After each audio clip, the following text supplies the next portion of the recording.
Hey guys, this is Robyn O'Neill. You're listening to Me Reading Stuff, the podcast where I sit in my art studio and read to you things I love. This is not a critical literary podcast. We got plenty of those, right? This is more about celebrating, reading, normalizing poetry, and just making everyone feel good. That's what else this is about. I always have questions for you. I always have answers for you.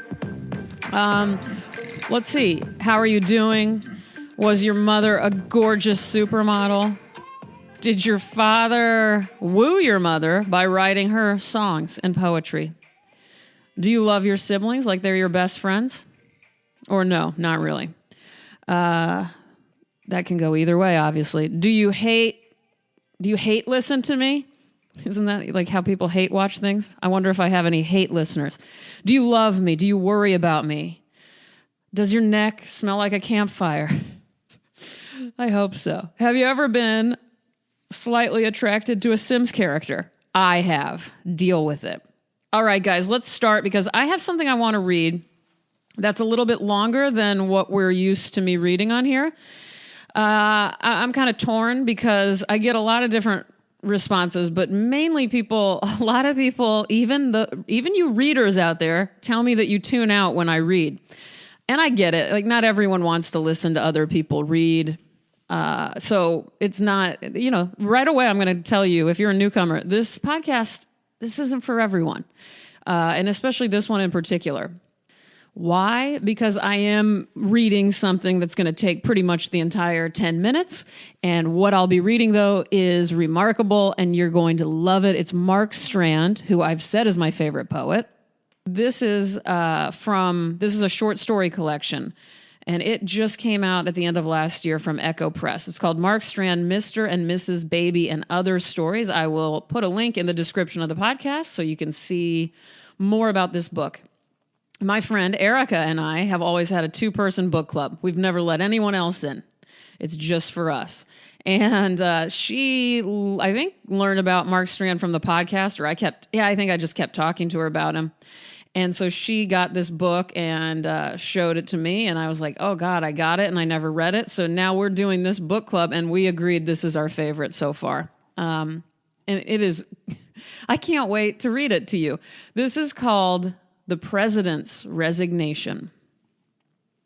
Early this evening, the president announced his resignation. Though his rise to power was meteoric, he was not a popular leader. He made no promises before taking office, but speculated endlessly about the kind of weather we would have during his term, sometimes even making a modest prediction. And when, as it happened from time to time, his prediction was not borne out, he would quickly conceal his disappointment.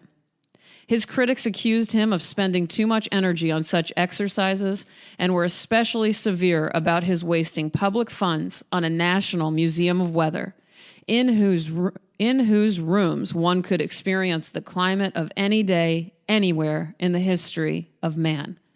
His war on fluorocarbons, known as the Gas Crusade, is still talked about with astonishment.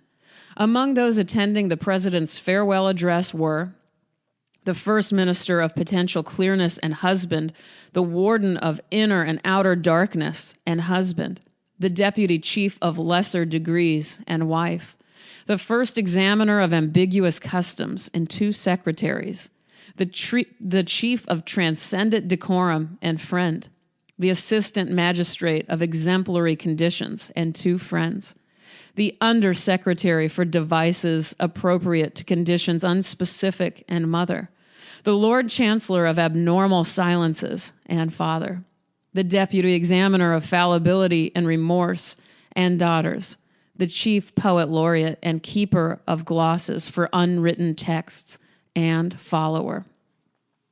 The president's farewell address. Ladies and gentlemen, friends and colleagues, thank you for coming this evening. I know how difficult for you the past few days have been and how sad you must be tonight. But I came to the presidency from the bottom of my heart and leave it with the best will in the world. And I believe I have weathered my term without betraying the trust of the people. From the beginning, I have preached melancholy and invention, nostalgia and prophecy, The languors of art have been my haven. More than anything, I wished to be the first truly modern president and to make my term the free extension of impulse and the preservation of chance. Applause. Who can forget my proposals, petitions uttered on behalf of those who labored in the great cause of weather, measuring wind, predicting rain, giving themselves to whole generations of days, whose attention was ever riveted to the impossible wheel that turns the stars, and to the stars themselves. How like poetry, said my enemies. They were right, for it was my wish to make nothing happen. Thank heaven it has been so, for my words would easily have been wasted along with the works they might have engendered. I have always spoken for what does not change, for what resists action, for the stillness at the center of man. Applause. Thus, we have been privileged to celebrate 51 national holidays, the 51 days I hesitated before taking office, the glorious 51 that now belong to the annals of meditation. How lovely is the mind when overcast or clouded with indecision, when it goes nowhere, when it is conscious, radiantly conscious of its own secret motions. Applause. And the hours spent reading Chekhov aloud to you, my beloved cabinet, the delirium of our own unimportance that followed, how we sighed and moaned for the frailty of our lives, not to be remembered in 200 years or even in 2, and the silence that was ours, each of us overtaken with a feeling of moments prolonged, magically chronicled in the stillness of windows, beyond which the minute changes of the world went on. Applause. Friends, how can I tell you what the weather has meant? The blue sky, its variations and repetitions, is what I look back on.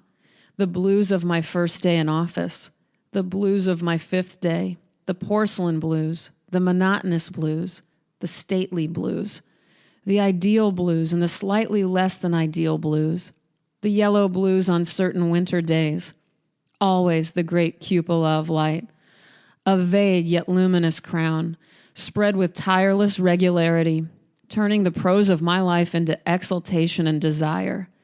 And then it would dim into twilight, and the green edge of the world would darken. Finally, the weather of night would arrive, under which I drifted as if my bed were a ship, the monstrous openness of night, in which birds became lost, in which sounds travel with a melancholy beyond tears, in which my dreams of a golden age seem, for a moment, diminished and hopelessly exiled. I have sailed and sailed my whole life. Applause. I remember each morning when I was young, setting out to cross the plains of boredom, over which small islands of shadow drifted according to the caprice of clouds. Little did I know that those days had historical importance.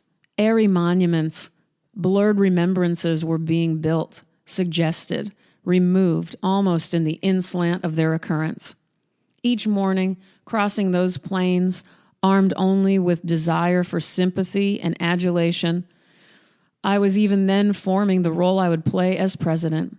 The emptiness of those days was relentless and unfathomable as the breathing of parents. When would the world awake and acknowledge its light? That airy gold in which strange domes of gray paraded soundlessly, far off. Applause. I have never ceased looking up at the sky, and I never shall. The deep azures and ultramarines of disappointment and joy come only from it. The blessings of weather shall always exceed the office of our calling and turn our words, without warning, into the petals of a huge and inexhaustible rose. Thank you and goodbye. Slamming my desk. You know that's good. That is an incredible short story. There's no doubt about it. And you know I'm a weather watcher. I was just looking, taking down a note about the weather today. So listen up. Come fuck with me over on Instagram or Twitter. You guys are doing a great job telling me about your lunches, telling me about your moods. My handles on Instagram and Twitter are ROBYN_ONEIL. I'm trying to hurry this up because I'm at 10 minutes. Those iTunes reviews aren't going to write themselves. I love you guys. Have a good one.